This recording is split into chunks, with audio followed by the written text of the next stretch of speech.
I found myself walking up to the third floor of the science library, and I had an idea. See, over this past summer, I was living in Reed Hall, which is just a stone's throw away from Stanford Stadium. The sheer presence of the structure, even without a game day crowd, was incredible. This was something I got to see every single day for 3 months, and I wasn't quite ready to give it up come August. But I couldn't exactly put Stanford Stadium in my pocket, or could I? This handheld model of Stanford Stadium was made using one of the science library's 3D printers. This is my 3D printer, named Wiggins. Although the printers in the science library and Wiggins look a bit differently, they operate using many of the same principles. I've been following the 3D printing and making community since middle school, but even if you've never seen or heard of a 3D printer before, the concepts behind them are actually pretty simple.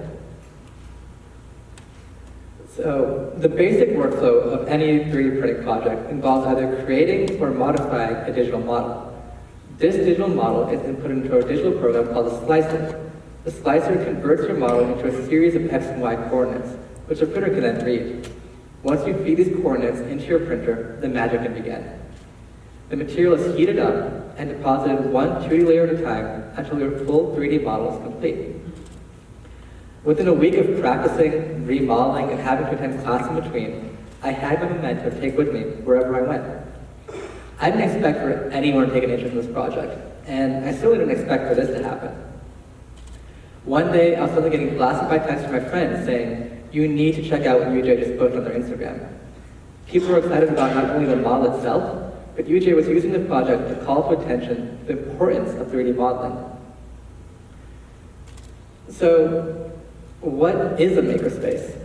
Makerspaces are rooms that contain tools and components that allow people to enter with an idea and leave with a completed project. In other words, they're like a collaborative workshop. But they're more than that. They're places where you can use the rooms and people around you. They're a community. Making is a culture that allows people to use tools such as 3D printing to put their minds to work. When we give people spaces to tinker, we remove the barriers to manufacturing and prototyping. Additive manufacturing, which is another word for 3D printing, references 3D printers' ability to build upon layers. But it also references 3D printers' ability to bring the power of manufacturing back to us, the consumers. Instead of wondering if our ideas would actually work, 3D printing represents the ability to try with minimal consequence. Imagine you had a brilliant idea for a phone stand, but you couldn't seem to find one exactly like it on store shelves. Or, if you had an idea for a similar model, but it didn't quite fit your phone, you could simply remix an existing design. This is a huge part of making culture, both creating original designs and remixing old ones. We, as consumers, have the ability to create and design our own products, whether those products are for personal use, research, learning, or just innovation in general. For example, 3D printing the science library has allowed for graduate level students to 3D print model brains for outreach projects. It's allowed for marine researchers to make turtles for fieldwork. It's allowed for students studying archival documents to recreate Depression-era ships in the one-day hopes of creating museum-quality models. It's even allowed for theater majors to create tools and props for UJ productions. And all of these makerspaces on campus are available for the entire community to use. That's all of you. You could go home tonight and sign up for a workshop or orientation, and within the next few weeks, be 3D printing as much as you want. You could sign up for UJ Hacks or STEM Zone and get a chance to work at work worth doing. The problem now is that few people know that these spaces exist, or that there's a network of dedicated peers excited to teach them.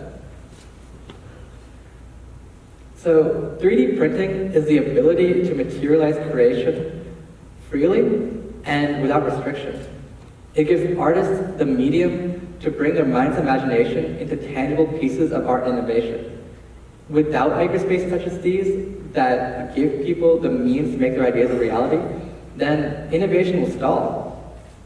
Because makerspaces are so much more than just 3D printing. They include everything from laser engraving to sewing machines, virtual reality, to even handheld tools such as saws and drills. When we open up and broaden the accessibility to these spaces, we give a whole new layer of possibilities and innovation. A world full of materialized ideas that we can access and benefit from. UGA has many makerspaces scattered all across campus, from Studio 225 to Driftmeyer to, of course, the Science Library, to even right outside this very theater.